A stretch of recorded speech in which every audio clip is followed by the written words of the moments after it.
Frank Reich gets to host his former team as the Indianapolis Colts fly on down to Charlotte to visit Frank Reich's new home and play against Bryce Young and the Panthers here. This is going to be an interesting matchup here. The Panthers coming off their first win against the Houston Texans, the Colts division rival, while the Colts have had two just tough, high-scoring losses, one of which, still the Browns pass interference call is one of the worst calls I've ever seen, but loss against a good, hard-fought Saints team.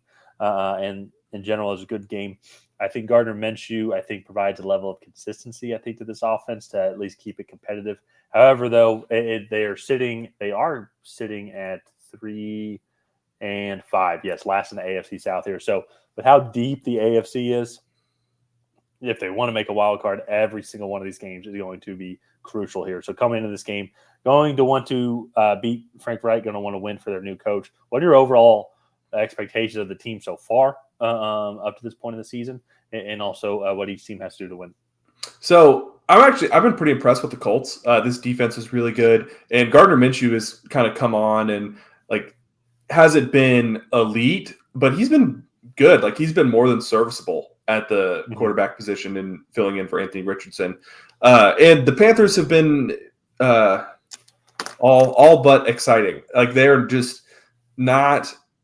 I don't know. Everything hasn't quite clicked yet for this offense, and apparently there's rumblings that Frank Reich is on the hot seat already. And I don't know. It's just an interesting dilemma there. Bryce Young, you see the flashes of why they took him at 1 overall, but that offense still just isn't quite clicking on all cylinders. I think that is partially due to the just lack of weapons that are there. They have okay weapons, but they don't have a guy.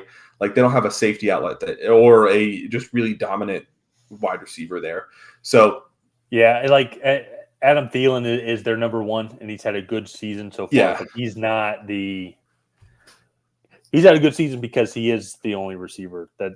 Yeah, exactly. Really Adam Thielen is a good receiver, but athletically, I just don't think he has the traits to go and be a true number one guy. He's a good route runner, and he can create separation through that.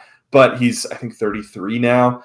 He's been in the league for a little while. He has some miles on him, and he's just not quite the guy that he was when he was in Minnesota. He had 8 100-yard games in a row. So that's going to be an interesting mix there to kind of see how that progresses and what they do coming up in the draft this year, because they don't have a first-round pick. But, yeah, I'll be interested to see what Frank Reich really is able to do and if he's even there come the offseason. So it'll be interesting too. I think the win helps out, but at the same time, though, going into this game, he relieved himself of the play calling duties, and that gave to the offensive coordinator, who is undefeated on the season when calling plays. So maybe it is Frank Reich the entire time. Scoring a total of 15 points. Yeah, I know. So actually, did they even score a touchdown in that game, or was it 5? Yes, I thought. Yes, they did, and they missed the extra point. Tommy Tremble scored. The first quarter. Okay.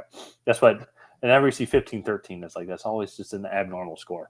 Yeah. But I think another thing as well, which is what's been odd to me, and I know they just gave up only 13 points to the C.J. Stroud-led Houston Texans, but his defense has not been nearly as good as I initially would have thought. Now it's the area where I thought coming into the season, I thought that they would be able to complement the young quarterback as well. And they have had some injuries also. They've been on the field a lot.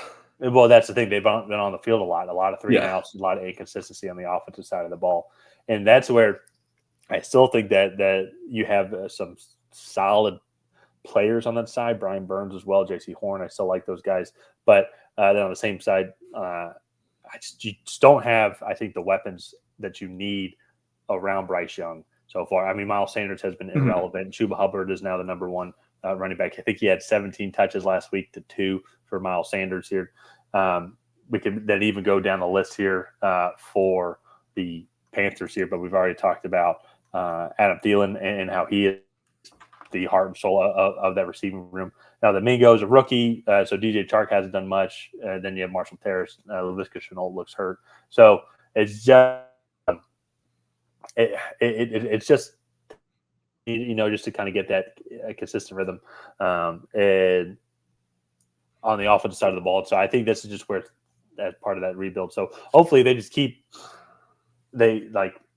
they don't finish well, at least they're going to have one of the first picks in the second round of day 2. Yeah. Maybe they can trade up and go get one of these like mid round receivers, like a Rome Odunze, or if Keon Coleman falls a little bit, or maybe a Donnie Mitchell or Xavier Worthy.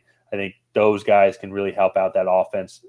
A light of spark here. I really actually would love Xavier Worthy in this offense. That's actually who I was just thinking of, because they have the muscle power receiver, I guess, in Jonathan Mingo, and now they need the speed guy to really open up the middle for Jonathan Mingo. And Thielen is just your consistent X receiver right there. I think that would be very interesting. But before we get into predictions here, even though I think if you're still with us, thank you. Also, I think it might be obvious who we're going to be picking in this game. But be sure to like this video and also subscribe to the channel and help us kind of keep growing our community. We reached our goal of getting to 2,000 subs by Halloween, which is greatly appreciated to everybody who subscribed to the channel and helps keep growing. It's the easiest way for you to get notified when we create new content. So like this video and subscribe. And Ryan, who do you have winning this game, and how much do you think the Colts are going to win by? I'm going to pick the Colts here. I'm going to say probably like 30-17, maybe. I think it's not a blowout, but like the Colts probably win pretty handily. This defense, I think, is just going to be too good. The Panthers are going to struggle to run the ball, and then with that being said, all the pressure is going to be on Bryce Young and this receiving group to make plays. And we just kind of talked for 5 minutes about how this receiving group has not been able to really make plays. So that to me, I think, is the most interesting aspect of this game, is how do these receivers look. But I just think that the Colts, they're the better team. They're better defense and whatnot. So it's going to be interesting. I'm looking forward to it. But yeah, I'm going to go with the Colts. I'm also going to go with the Colts, just overall weapons-wise. I think that they just have a bunch more weapons that the Panthers are just going to have a tough time dealing with. Jonathan Taylor now seems to be back in form. Then also you pair him up too with Zach Moss. And then Josh Downs has been an amazing pick. So I think it's just going to be very interesting to see here on just how this Colts team keeps developing. And I just think you never know. You are still traveling on the road in the NFL, but just with the way the Colts have been playing, I think that is going to be the victor in this matchup. Yeah. So we're both going with the Colts. If you guys have not already, please go ahead and like and subscribe. Leave a comment down below on who you think is going to come out ahead in this matchup, the Indianapolis Colts or the Carolina Panthers. And other than that, we will see you guys next time.